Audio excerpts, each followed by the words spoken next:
네, 10월 첫 번째 맞이하는 주일입니다.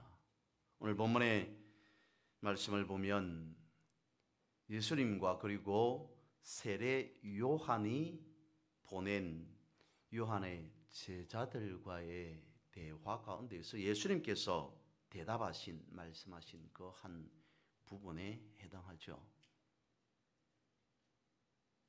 예수님과 세례 요한의 제자들과의 이 대화가 이어질 당시의 세례 요한은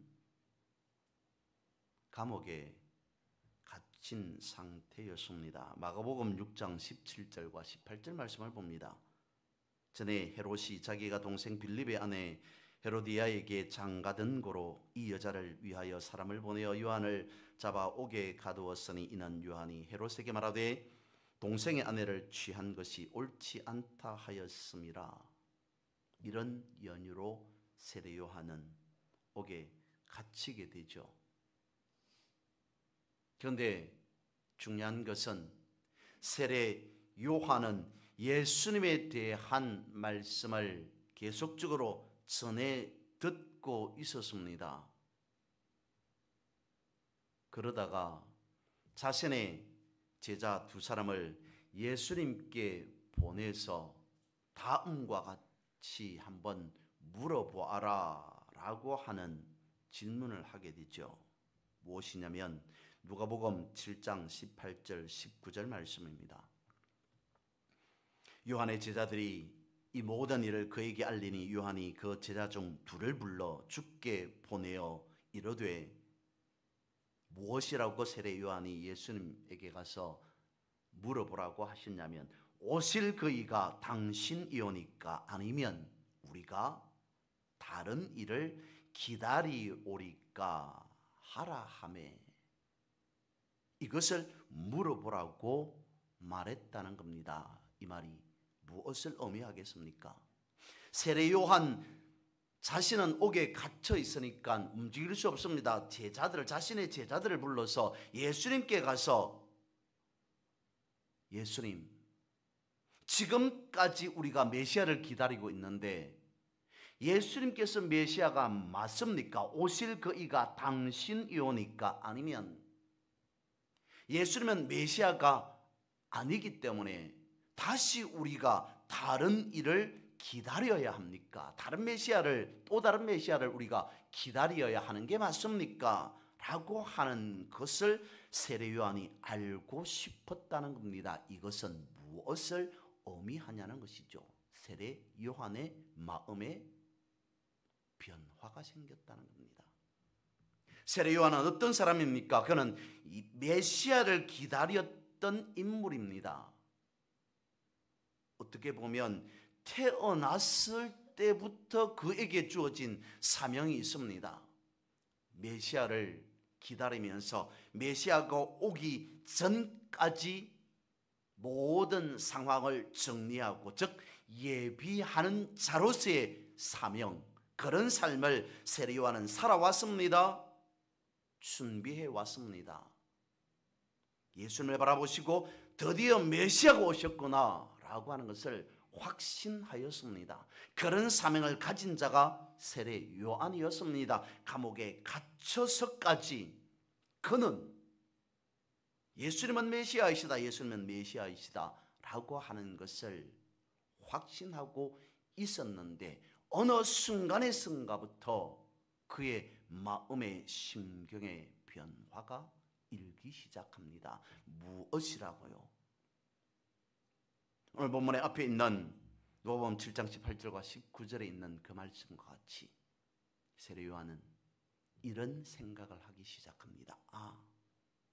지금까지 내가 예수님이 온 이후로 예수님께서 메시아이신 줄 알았는데 내가 확신했었는데 전적으로 예수님께서 메시아이신 줄 신뢰하였는데 어쩌면 예수님께서 메시아가 아닐 수도 있지 않겠는가 라는 생각을 하였다는 겁니다. 왜냐하면 세례 요한 자신이 바라볼 때 예수님께서 이 땅에 메시아가 이 땅에 오셔서 하셔야 할 일은 엄청나게 대단한 일, 위대한 일, 거룩한 일을 하여야 하는 줄 알고 있었는데 막상 예수님께서 하시는 일을 바라보니까 그것이 아니더라는 거죠.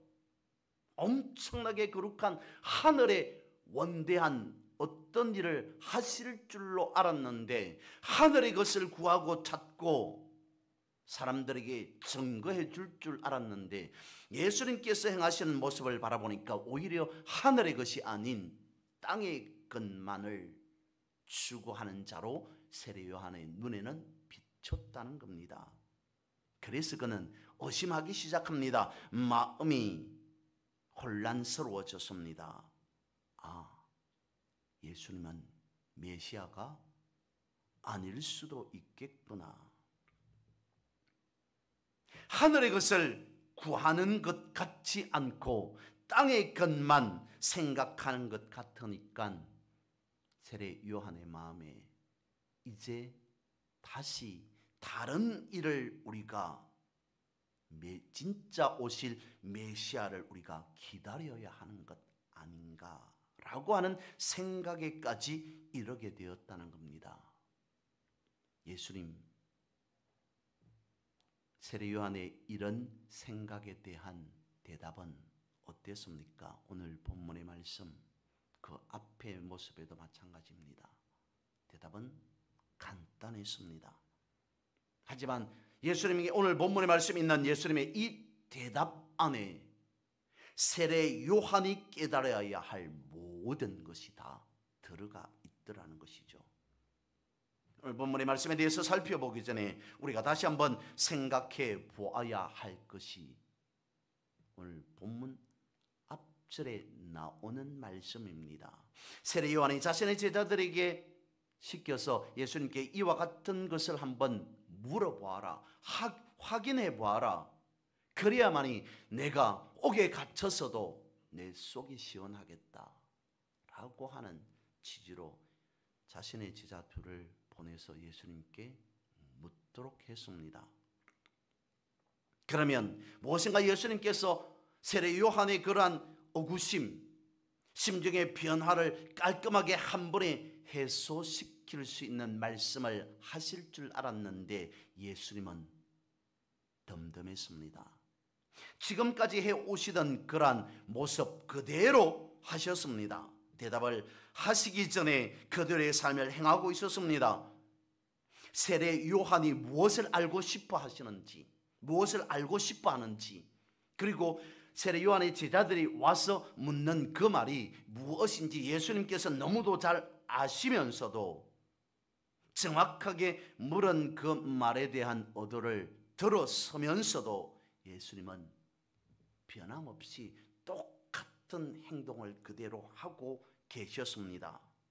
누가복음 7장 21절입니다. 마침 그때에 예수께서 무엇을 하셨다고요?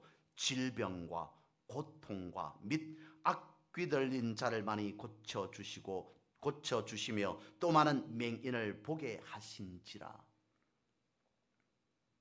제자들이 왜 찾아왔는지, 무엇을 묻고 싶어 하는지, 알고 싶어 하는지, 예수님께서 옥에 갇혀있는 세례 요한에게 무엇이라고 말해야 하는지를 예수님은 너무도 잘 알고 계셨건만 본문 앞에 보니까 예수님께서 질병과 고통과 악귀 들린 자를 고쳐주시고 앞을 볼 수 없는 자를 보게 하시는 그 행동을 그대로 변함없이, 행동에 달라진 모습 없이 그대로 하고 계셨더라. 어쩌면 예수님은 세례 요한의 제자들이 물은 그 물음에 신경 쓰지 않는 듯, 별로 관심이 없는 듯한 그러한 모습을 보였더라라고 하는 것이 누가복음 7장 21절의 말씀의 의미라는 것이죠. 예수님의 이 행동은 근데 세례 요한에게, 요한의 제자들에게 한 거겠습니다만 세례 요한에게 무언가를 보여주고 싶었던 겁니다. 세례 요한이 무엇인가를 제대로 온전하게 깨닫게 해주고 싶었던 겁니다. 그래서 못 들은 척한 것이 아니라, 관심이 없는 것처럼 행동하신 것이 아니라, 무엇인가를 가르쳐주고 들려주고 보여주고 싶어서 그대로 예수님께서 하시던 사역을 행하셨다. 예수님은 요한에게 무엇을 들려주시고 가르쳐주시고 깨닫게 하시고 보여주시기를 원하셨던 거겠습니까? 다름 아닌 하늘의 것, 그것을 저들에게 그리고 세례 요한에게 보여주고자 하였던 것입니다. 진실로 하늘의 것을 구하는 삶이 어떠한 것인가 라고 하는 것을 1차적으로 세례 요한의 제자들에게 그리고 세례 요한에게 깨닫게 해주고, 그리고 오늘 본문의 말씀을 읽는 우리에게까지, 여러분들도 너희들도 내가 이 땅에 와서 무엇을 추구하였는지를 온전하게 볼 줄 알아야 된다라고 들려주고 계십니다. 그 측면에서 본문은 이렇게 시작하고 있습니다. 예수께서 대답하여 이르시되. 삶 가운데에서 신앙의 여러 가지 문제가 된 언저리 가운데에서 우리 또한 주님께 물을 수 있습니다. 주님, 이 삶은, 나에게 주어진 이 삶은 왜 이렇습니까? 저런 삶은 왜 저렇습니까? 나는 왜 이래야 됩니까? 나는 왜 저래야 됩니까? 라고 주님 앞에 물었을 때 주님께서 대답하여 이르시되. 오늘 본문의 말씀을 세 번역으로 다시 한번 읽어봅니다. 너희가 보고 들은 것을 가서 요한에게 알려라. 눈먼 사람이 다시 보고, 다리 저는 사람이 걷고, 나병 환자가 깨끗해지고, 귀먹은 사람이 듣고, 죽은 사람이 살아나고, 가난한 사람이 복음을 듣는다 라고 되어 있습니다. 당시의 세례 요한은 감옥에 갇혀서 점점 메시아에 대한, 그러니까 예수님에 대한 확신이 의심으로, 의구심으로 바뀌어져 가고 있던 때였습니다. 진실로 자기가 고백한 그대로 세상 죄를 지고 가는 하나님의 어린 양이신 메시아를 끝까지 믿기가 힘든 상태였더라는 거죠. 오늘 본문의 말씀이 이런 정황을 가지고 있습니다. 근데 오늘 이 시간을 통해서 세례 요한의 달라진 모습, 예수님을 메시아로 받아들이지 못하는 변화된 그의 마음, 그것을 말씀하고자 하는 것이 아닙니다. 그리스도인인 우리가 오늘 본문을 통해서 진짜 들어야 할 말, 그리스도인인 우리가 오늘 본문의 말씀, 예수님의 대답을 통해서 진짜 두어야 할 눈길, 그리스도인인 우리가 예수님의 대답을 통해서 진짜 머물러야 할 발걸음이 어디에 있어야 하는가 라고 하는 것을 예수님은 말씀하고 있다는 것입니다. 그렇습니다. 예수님은 오늘 본문의 말씀을 통해서 땅의 것이 아닌, 본문의 말씀은 땅의 것을 말씀하고 있는 것 같지만, 예수님의 이 말씀을 전 예수님의 사역을 통해 이 땅의 생애의 복음 전가심의 삶을 통해 우리가 알아야 할 것은 바로 하늘의 것, 즉 하늘의 복음을 오늘 본문은 설명하고 말씀하고 있더라는 것입니다. 누구에게요?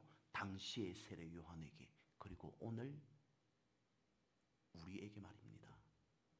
다시 한번 본문의 말씀 누가복음 7장 22절을 읽어보겠습니다. 예수께서 대답하여 이르시되 너희가 가서 보고 들은 것을 요한에게 알리되 맹인이 보며 못 걷는 사람이 걸으며 나병 환자가 깨끗함을 받으며 귀먹은 사람이 들으며 죽은 자가 살아나며 가난한 자에게 복음이 전파된다 하라. 여러분, 이 말씀이 어떻게 하늘의 복음이 되어진다는 거겠습니까? 첫 번째, 예수님은 이렇게 말씀하고 있습니다. 눈먼 사람이 보게 된다라고 말씀하십니다. 이 말씀 그리고 이후에 있는 모든 말씀, 오늘 본문에 있는 모든 말씀이 다름 아닌 말씀 그대로 예수님께서는 실로 앞을 볼 수 없는 그 사람의 눈을 뜨게 해서 보게 해 주신다는 그 말씀입니다. 근데 여러분, 예수님께서 대답하신 그 대답이 나는, 즉 내가 하는 일은, 내지는 내가 할 수 있는 일은 앞을 볼 수 없는 자, 시각장애인의 눈을 뜨게 해서 앞을 보게 해주는 그것이 내가 해야 할 일이다, 내가 가진 능력이다 라고 하는 것을 말씀하고 있겠습니까? 아닙니다. 나는 앞을 볼 수 없는 그런 사람의 육신의 눈만을 뜨게 하는 것, 그것이 아님을 세례 요한은 알아야 할 것이다. 그리고 오늘 우리는 알아야 할 것이다. 그러면 오늘 본문에서 먼저 말씀하고 있는 눈먼 사람이 보게 되어질 것이다 라고 하는 것은 어떤 눈먼 사람이 눈을 떠서 바라보게 되어진다 라고 하는 것까지 말씀하고 있는 그겠습니까? 바로 영적인 눈을 뜨게 하신다 라고 하는 그 말씀입니다. 예수 그리스도를 모르던 사람이 예수 그리스도를 알게 되었습니다. 육신의 눈만을 가지고 바라보던 사람들이, 살아가던 사람들이 영의 눈을 뜨게 되었습니다. 그래야여서 영생을 바라보며 살아가게 되어집니다. 이것이 어찌 하늘의 복음이 아니겠나는 거죠. 예수님께서 말씀하시고자 하는 눈먼 사람이 눈을 떠서 보게 될 것이다 라고 하는 것은 바로 땅만을 바라보고 육신만을 생각하던 사람들이, 현상만을 바라보고 자신의 감정대로, 기분대로, 오감대로 살아가던 사람들이 예수님께서 십자가를 지시고 부활 승천하셔서 성령을 주심으로 보혜사 그가 모든 것을 생각하게 하고 가르쳐주고 깨닫게 해주실 것이다. 영의 눈을 뜨게 해줄 것이다. 예수님 앞에 나와서 의구심이든 문제든 무엇이든지 물으면 내가 대답해 주고자 하는 것은 바로 이것이다. 예전에 어느 집회에서 앞을 볼 수 없는 시각장애인 한 집사님이 기타를 들고 나와서 찬송가 395장을 부르는 것을 보게 되었습니다. 자비하신 예수여, 내가 사람 가운데 어찌할 것 없으니 슬픈 자가 됩니다. 마음 심히 어두니 밝게 하여 주소서라고 하는 이 찬송가였습니다. 그 찬송을 듣는 순간 앞을 볼 수 없는 시각장애인 집사님이 기타를 들고 찬송가 395장을 부르는 그 모습을 보고 그 찬송을 듣는 순간 저는 순간 착각했습니다. 이 찬송가를 부르는 바로 저 집사님이 작사 작곡한 것 아닐까라는 느낌까지 받았습니다. 왜냐하면 그 찬송가를 부르는데 앞을 볼 수 없었던 수십 년을 살았던 그 집사님의 삶이 어떠했을까? 그리고 지금 드리고 있는 자비하신 예수여, 내가 사람 가운데에 의지할 것 없으니 나는 지금까지 슬픈 자로만 살아왔습니다. 그래서 내가 앞을 볼 수 없다는 그것 때문에, 여러 삶 가운데에서 장애를 가지고 살아갈 수밖에 없다는 그것 때문에 나는 마음이 심히 어둡고 어두웠습니다. 그런데 주님, 내 앞에 살아 역사하시는 주님, 나의 마음을 밝게 해 주옵소서. 내가 지금 주님 앞에 고백할 수 있는 것은, 주님 앞에 고백하는 것은 이것입니다. 나의 눈은 닫혔을지라도 영생의 소망을 가지고 이 세상을 영의 눈으로 밝히 바라보며 살아가는 나 되게 해 주옵소서 라고 하는 그 의미로서의 찬양을 듣게 되었습니다. 그는 그러지 않았을까요? 육신의 눈으로는 앞을 볼 수 없었어도 예수 그리스도로 영적인 안목을 밝히며 살아가는 그런 분은 아니었을까라는 생각을 해보았습니다. 놀라운 치유의 능력을 가진 어떤 목사님이 이런 말을 합니다.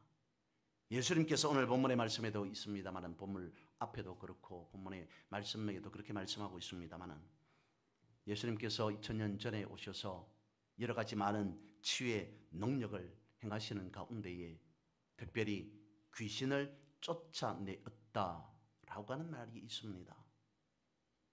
그런데 예수님께서 귀신을 쫓아내어서 그 사람의 죄를 용서해 주시고 구원받게 하시고 질병을 치유해 주신 것, 그것은 단순히 귀신을 쫓아낸 것이 아니었다라고 말합니다. 그 사람의 어두운 심령에 빛을 비추어 주신 것이다. 그렇게 말합니다. 소위 귀신을 쫓아내는 축사라고 하는 그것, 귀신이 사람의 몸에서 떠나가게 하는 그것으로 질병을 치유하는 것이다 라고 말하는데 예수님은 그 정도가 아니라는 거죠. 귀신에게 사로잡혀 있는 사람에게 예수님은 빛을 비춰 주셨다는 것입니다. 예수님이 가지고 계신 영광을 그 사람에게 불어넣어 주었다는 겁니다. 그러므로 귀신은 떠나가게 되고 앞을 볼 수 없는 사람은 눈을 뜨게 되고 듣지 못한 사람은 말하지 못한 사람은 보고 듣고 말하게 되는 것이었더라. 예수님께서 행하신 것은 축사가 아닌 그 사람 심령 가운데에 빛을 비춰 주신 것이고 예수 그리스도의 영광을 불어넣어 주신 것이다 라고 말하더라는 거죠. 몇 차례 말씀을 드린 것 같습니다마는 책 가운데에서 하나님의 임재 연습이라고 하는 책이 있습니다. 개인적으로 감동적인 책이라고 생각을 합니다. 그 내용에 보면 감각을 다스려야 된다라고 하면서 이렇게 말합니다. 인간은 외부 자극이나 환경, 상황에 따라 쉽게 감정적이 되기 쉽다. 이성이란 조련사보다 감정이란 코끼리에 결정적일 때 휘둘리는 게 인간이다. 평상시에는 이성의 통제를 받기 위해 오지직으로 하나님의 임재 가운데 거하려는 노력이 효과를 발휘한다. 문제는 감정의 지배를 받을 때이다. 이럴 때는 보통 대책이 없다. 되도록이면 감정이 지배하는 상태를 만들지 않는 것이 최선이다. 베드로는 예수의 재판정에서 정체가 드러날 것이 두려운 감정에 휩싸여 3번이나 예수를 부인하였다. 감정은 이렇게 강력한 힘이 있다. 하나님의 임재를 전혀 느끼지 못하게 하는 그런 능력이 있다. 딱히 해결 방법도 없다. 감정적 상태가 되게 하는 상황이나 환경에 빠지지 않는 게 최선이다. 하나님의 임재를 느낀다는 것을 책에서는 무엇이라고 말하고 있냐면 우리의 영이 하나님께 집중하는 것. 집사님이 그렇게 기도하지 않았습니까? 하나님 앞에 집중하는 것. 하나님의 임재 연습이라고 하는 것이 어떤 대단한 능력이 나에게 흘러 들어오고 그런 현상을 말하는 것이 아닌 실로 살아계시는 하나님을 인식하는 것, 그것을 하나님의 임재라고 말하고 있다는 것입니다. 이를 두고 우리는 이렇게 말할 수 있을 것 같습니다. 하나님을 본다라고 말입니다. 더 정확하게 말씀을 드린다면 하나님을 바라본다는 것 아니겠습니까?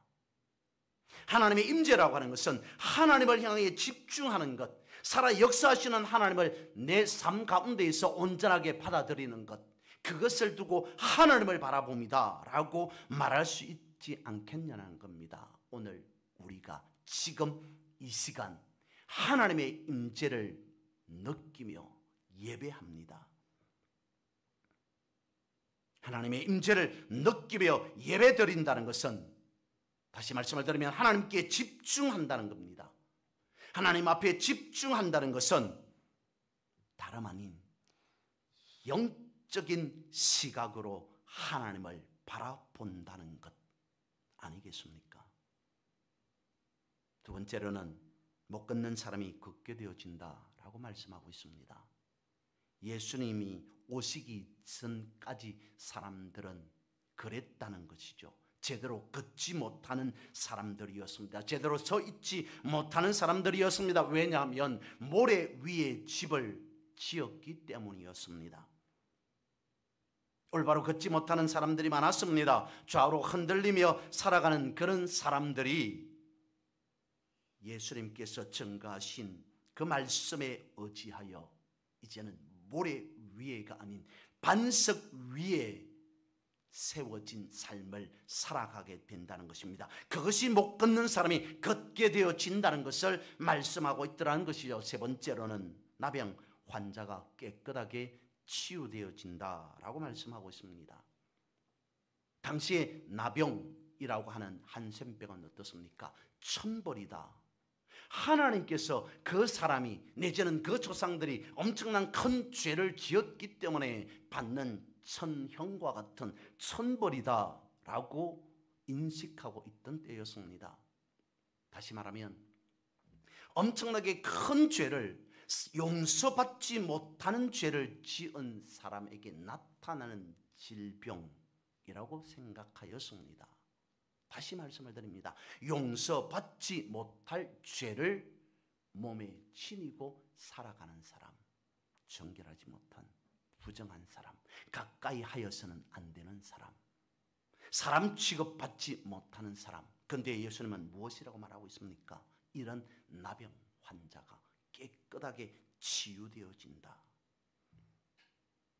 무슨 죄를 저질렀기에 이런 병이 걸렸다는 그러한 정죄, 죄책감, 이 모든 것을 예수님께서 벗어나게 해서 자유롭게 해 주신다라는 것입니다. 우리 모두는 이런 모든 죄에서 자유함을 얻었습니다. 예수님은 말씀하고 있습니다. 치유받지 못할 죄는 없다. 치유받지 못할 질병은 없다라고 말씀하고 있습니다. 예수 그리스도의 보혈로 깨끗함을 입었다라고 말씀하고 있습니다. 네 번째로 못 듣는 사람이 듣게 되어지더라라고 말씀하고 있습니다. 드디어 예수님을 통해서 하나님의 음성을 사람들은 듣기 시작합니다.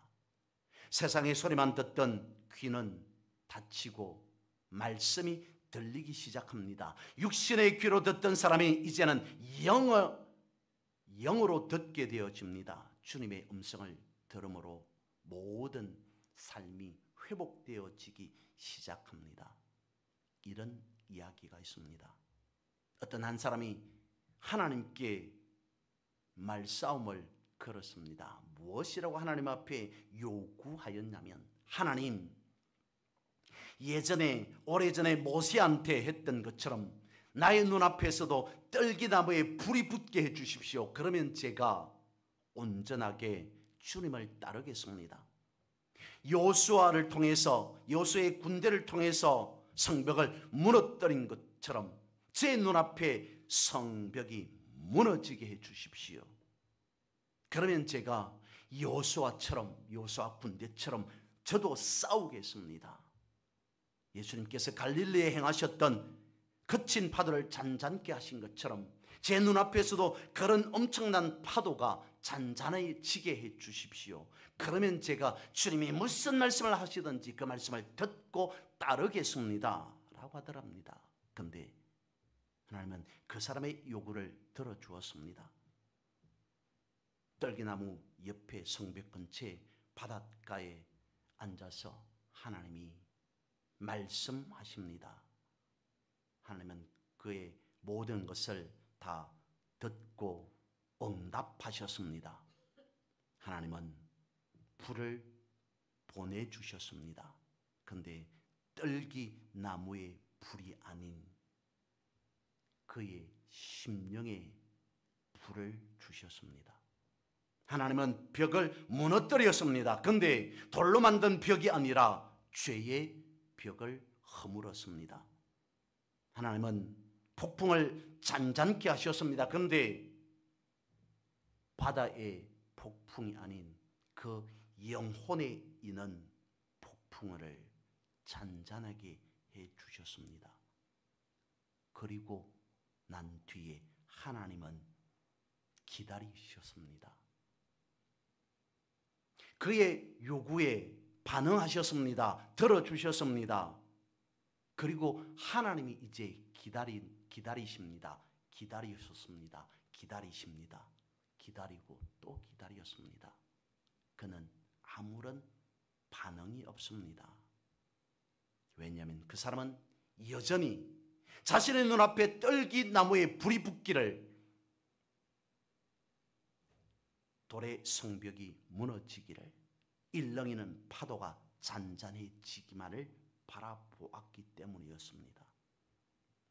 마침내 기다리고 기다렸던 그가 하나님 앞에 재차 묻습니다. 하나님은 하나님의 능력을 잃어버리셨습니까? 제 눈앞에는 왜 불이 붙지 않고 파도가 잠잠해지지 않고 성벽이 무너지지 않습니까? 하나님은 도대체 왜 제 눈앞에 이런 능력을 행하지 않습니까? 하나님께서 그렇게 말하는 그에게 말씀하십니다. 너는 들을 수 있는 청각을 잃어버렸느냐? 두란노 생명의 삶에 있는 한 예화입니다. 여러분, 하나님의 응답이, 하나님의 음성을 듣는다는 것이 내가 원하는 대로의 응답, 그것이어야만 한다는 것입니까? 아니라는 것이죠. 지금도 하나님은 우리의 기도에 응답해 주시고 있는 줄 믿습니다. 지금도 하나님은 우리에게 말씀하고 계시는 줄 믿습니다. 주의 말씀을 듣는 귀가 열리기를 축복합니다. 다섯 번째로 죽은 사람이 살아난다라고 말씀하고 있습니다. 사망의 모든 권세를 이기고 승리하신 주님이 부활의 능력으로 선포합니다. 성경은 이렇게 말씀하고 있기 때문인 거죠. 사망아 너희 승리가 어디 있느냐? 사망아 내가 쏘는 것이 어디 있느냐? 주님 안에 생명이 있고 주님 안에 영생이 있음을 말씀하고 있습니다. 그리고 마지막으로 오늘 본문에서 예수님은 이것을 말씀하고 있습니다. 가난한 사람이 복음을 듣게 되어진다. 당시에는 그랬다는 것이죠. 부자들만 들을 수 있는 특권이 주어졌다는 것입니다. 선택된 사람들만, 제한된 사람들에게만 허용되어지는 말씀이었다면 이제는 가난한 사람에게, 그렇지 않은, 제한되어 있지 않은 모든 사람들에게 다 똑같이 정상적으로 원래대로 하나님의 말씀이, 그것도 무엇이요? 땅의 복음이 아닌 하늘의 복음이 전해진다. 물질적으로 가난한 자이든 심령으로 가난한 자이든 주님께서 하늘의 기쁜 소식을 들려준다라고 본문은 말씀하고 있습니다. 이것이 하늘의 것이 아니냐는 것입니다. 이것이 진정으로 고귀한 하늘의 가치가 아니겠느냐. 예수님께서 제자들에게 그리고 세례 요한에게 말해주고 싶었던 것은 육신적으로 보지 못하는, 걷지 못하는 장애를 가진, 질병을 가진 그 사람들을 살려주는 능력, 그것을 말씀하고 있는 것이 아니라 바로 하늘의 복음. 너희들이 눈으로는, 귀로는 보고 듣지 못하는 영생한 비밀을 가진 하늘의 복음을 가진 자가 바로 나이다. 요한에게 말합니다. 아직까지도 내가 의심하고 있느냐. 예수님께서 추구하시던 하나님의 뜻이 담긴 하늘의 복음이라고 하는 것은 바로 이것이라는 것이죠. 그래서 예수님께서 이 땅에서 그것을 오늘 본문의 말씀과 같이 말씀해 주고 있습니다. 여러분, 우리는 무엇을 보고자 합니까? 무엇을 보아야 하겠습니까? 거창하게 위대하다는 것으로 포장된 그런 허울 좋은 것 말고 예수님께서 말씀하시는 그 말씀을 통하여서 진짜를 우리는 보고 들을 수 있어야 한다는 겁니다. 우리 모두가 진짜 하늘의 것을 구하는 삶을 살아가야 합니다. 그래서 하늘의 복음을 듣고 보고 깨달아 아는 그런 여러분들의 삶이 되시기를 주님의 이름으로 선포하고 축복합니다.